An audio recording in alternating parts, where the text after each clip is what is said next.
para sa mga bagong dating. Bigla ang gala alert! Napadaan kami sa NBT Gadong at nakita namin may Hari Raya Showcase. Siyempre bilang mga taong mahilig sa libre, sa memories pala, bumaba agad kami para mag-picture-picture. At gaya ng inaasahan, ang mag-ina, game na game sa picturean.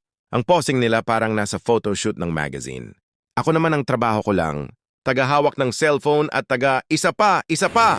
Marami ring tao ang pumunta dito. Talagang pila kung pila, pero sulit naman dahil minsan lang ito nandito kapag may okasyon. Kaya kung balak nyo pumunta, konting tiyaga lang sa pila. Huwag magtulakan ha! Lahat tayo gustong gumanda sa picture.